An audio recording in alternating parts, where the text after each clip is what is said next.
If a kingdom had 1,000 years to prepare for a zombie apocalypse, would they survive? I don't know, so let's find out.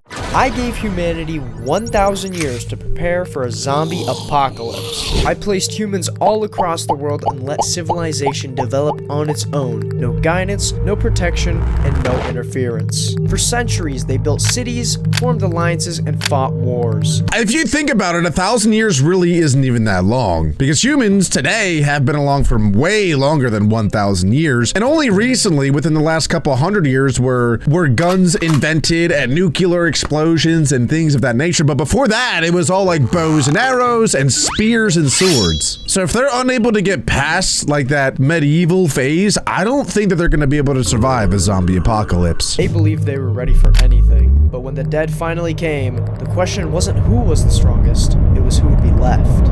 Oh boy, this is gonna be insane. We're starting at year 2, we got ourselves an empty world, so let's spawn in some humans.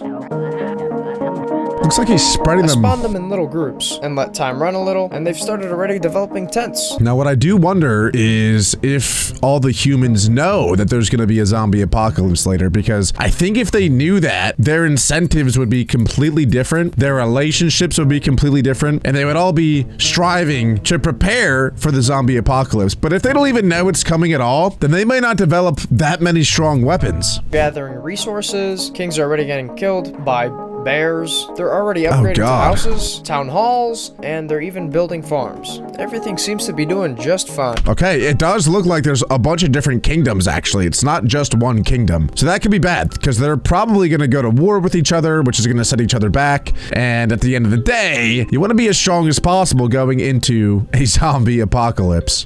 This dude wants war. And our first war was officially declared. In South America. And honestly, it ended really quick. And just like that, another war was declared.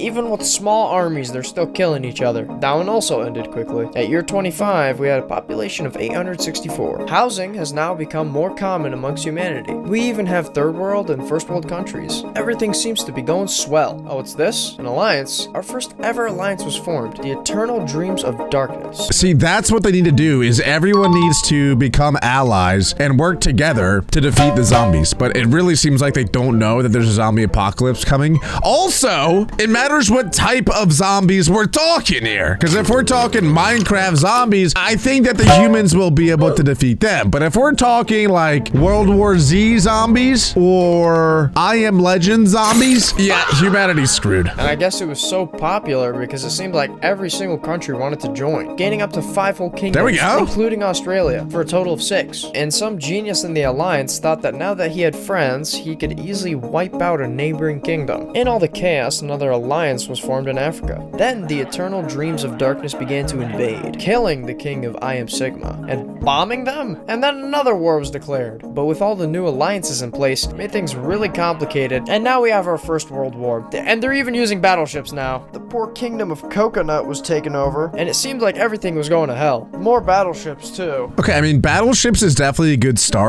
It's not quite where we want to be, but I think they still have a lot of time left. But as far as like ingenuity and development, battleships are really good, especially because a lot of zombies can't swim. So if the people are smart enough, they could all just go on their battleships and kill the zombies from the battleships. But I don't think I've seen any like guns yet or anything super futuristic. Being taken over left and right. Land was being traded. I don't even know what was going on. And then kingdoms were splitting apart. And next thing you know, it's year 51. And after 25 years, the population actually went down by 6 people. And finally, it seemed like the Eternal Dreams of Darkness were starting to get pushed back. Checking back up on humanity's progress, it seems they've all upgraded their houses. They even got a mine and this fancy looking castle thing. Then the Kingdom of Theft declared war on the already failing Kingdom of Broro. But the Kingdom of Koala Evil beat them to it and took the land. Kingdom then of the Koala. Kingdom of Gulf Town declared war on the Kingdom of Koala Evil. Mind you, they're in different alliances, so that means it's going down. And then just like that, Gulf Town was gone. What I will say though, is even though I said earlier like it's bad if they're not all allied together, if they are going back and forth in wars, then that does actually incentivize each of the different civilizations to develop bigger and better weapons. And if they don't know that a zombie apocalypse is coming, this actually could be pretty beneficial because, again, it's going to encourage them to develop weapons of mass destruction, things that will probably be very good against zombies. So although they're killing each other and their population might be going down, at the end of the day, they might end up with much better weapons than if they never went to war at all. The Kingdom of Theft was almost taken over by Koala Evil but was spared. Checking up on one of their leaders who was really far away, he got killed by a bear. A 2-year-old bear who was Why laughing. does that keep happening? Then a leader of theft split off to create the kingdom of Lator. I swear, random events were happening everywhere because I found a leader of I Am Sigma drowning in a pond and nobody would help her. They were actually laughing at her. The Eternal Dreams of Darkness began shoving dozens of soldiers into this battleship. The kingdom of I Am Sigma even took over some land suspiciously easily with no soldiers to defend it. I wonder where they were. Oh wait, here they are in your capital. The Eternal Dreams of Darkness Trojan launched horse. a surprise attack against the kingdom of I Am Sigma and completely wiped them out within a matter of days. And just like that, the kingdom of I Am Sigma was gone. And the conquest of the Eternal Dreams of Darkness did not end there. They continued to conquer kingdoms, and by now the alliance was only 3 large kingdoms. The weak were weeded out. Then the king of Koala Evil decided to break the alliance, but suspiciously died right before his plan could come to fruition. And now we're at year 100. The population is nearly doubled. There we go. Okay, we're 1/10 of the way there as far as years go, and the population almost doubled. Clearly, they've made a lot of progress with innovation, ingenuity, weaponry. I really like our odds with the humans. And housing has increased as well. No books written though. 2 alliances made, but 1 already dissolved, and 8 wars have been started. Currently, the biggest kingdom is Koala Evil. Their slogan being, "We are awesome in the history." Checking back in on human civilization, it seems they've advanced pretty far for only 100 years. Some villages still lag behind with a few peasant tents scattered around. I even managed to find a training barrack. They've built fountains, libraries, and even a watchtower. And as the final war came to an end, the Eternal Dreams of Darkness shattered their alliance, as there was no longer a need for one. It is now year 110, and Koala Evil has now turned on one of the kingdoms that was once an ally and declared war on the kingdom of Rad. Koala Evil, being the most powerful entity on the planet, easily dominated.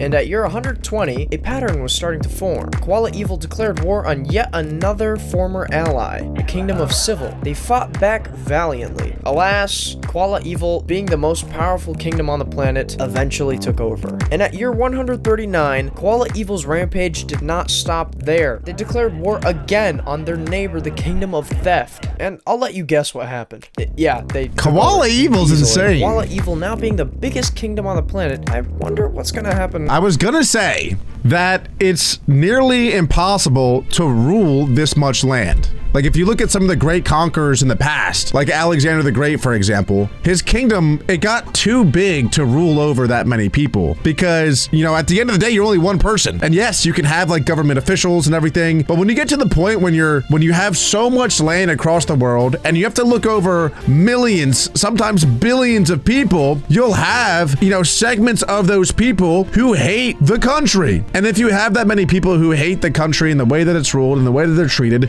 they're just gonna break off and become their own country. That's what happens so many times in the history of the world.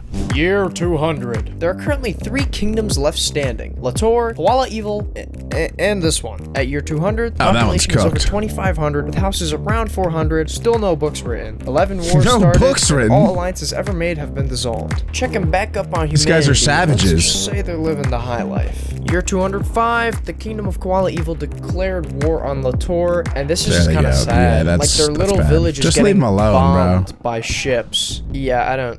This was just kind of sad to watch. I did notice something strange though. Some rats had appeared with this contagious trait. Let's hope that's not important. Year 300, only 2 kingdoms Sounds left. like a virus. Population has gone up by about 200. Houses haven't really gone up that much. Humanity's looking pretty good. See, to my point earlier though, now this entire kingdom has no reason to develop new military equipment, which is not good if you're about to go into a zombie apocalypse war. And houses everywhere. Then the kingdom of Koala decided it was time for their final conquest, and they launched an attack on the kingdom of...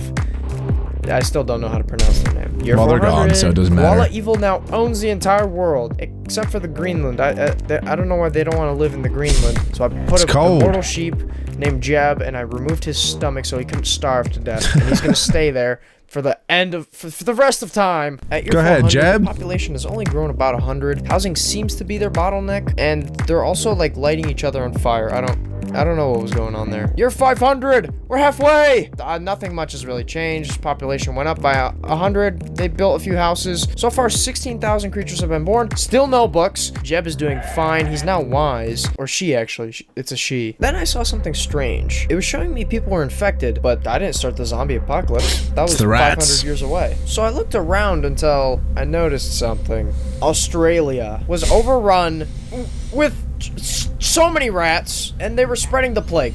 Yeah, that's right, the deadly black plague that killed millions of people. It was now here in Australia. That is and I a guess problem. these idiots didn't know how quarantining works, because one of the leaders hopped on a boat and sailed to one of the other continents, and he helped spread the disease. Australia was now in shambles with a population of only 10, and some of the other villages on the other continents were starting to feel the effects of the plague, and it was only going to get worse from here. Year 600. The infection rate has actually gone down a bit, although a bunch of the villages on North and South America and Australia have taken massive hits. Asia, Africa, and Europe have done actually pretty well. As expected, though, a third of the world's population has died. On this graph, you can see how the plague has left a devastating impact on the world's population. Jeb still seems to be doing fine, though. Year 700. It went back up again. The world is cooked. The world's population is less than 500. There does seem to be some hope, though. A few people have grown immunity. Can't say the same about some others. This has really affected the villages of the entire world now. No one is safe.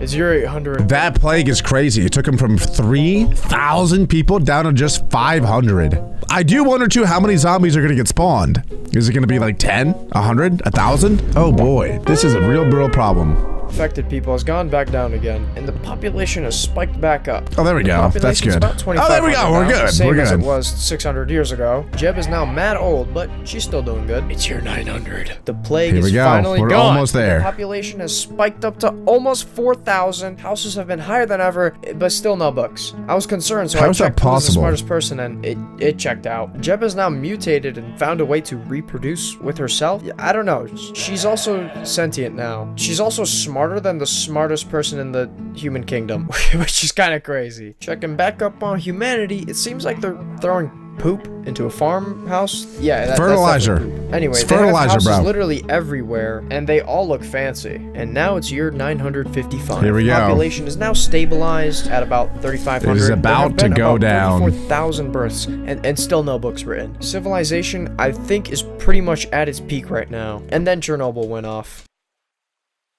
Wait, what? Oh my god.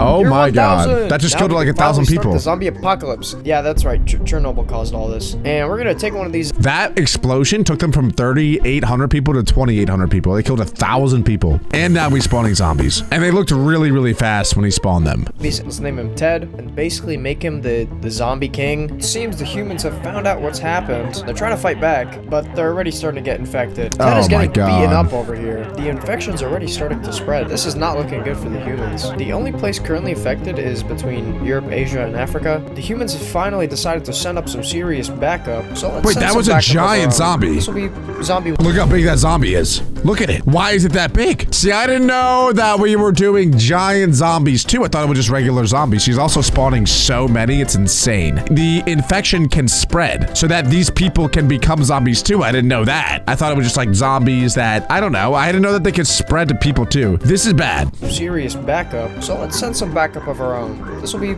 zombie wave 2. They've Oh started my using God. magic to try and kill There we Ted. go. That's Meanwhile, good. People are getting turned into zombies this very moment. These freaky trees started to show up as well. I also found this poor child, this 1-year-old girl who was sadly infected. And Oh. it seems we have entered the age of chaos. Zombies are still wreaking havoc, spreading their diseases. They just seem to keep on growing in numbers. The humans finally decided to use their brains for once and are trying to fight back with battleships. That was my It has been idea. 50 years Genius. since this has all started, and it seems the humans have finally taken care of that zombie horde. So let's spawn another. This will be Okay. zombie wave number 3, and I gave them some coffee to spice things up a bit. It looks like they've found their way into the upper They are African so village, fast. but the humans are fighting back strong until they all started to get infected and There turn we weak. go. All right, now it's time for the 4th and final wave, zombie wave number 4. How many And I'm zombies making is it, easy. though? I genetically modified all these zombies to have insane stats like god tier levels of health, speed, and they're also all of They're immortal! This guy wants to watch the humans die, and I know some of you freaks out there wanted the zombies to win too. What is wrong with you guys? The humans handle this one. As you can see,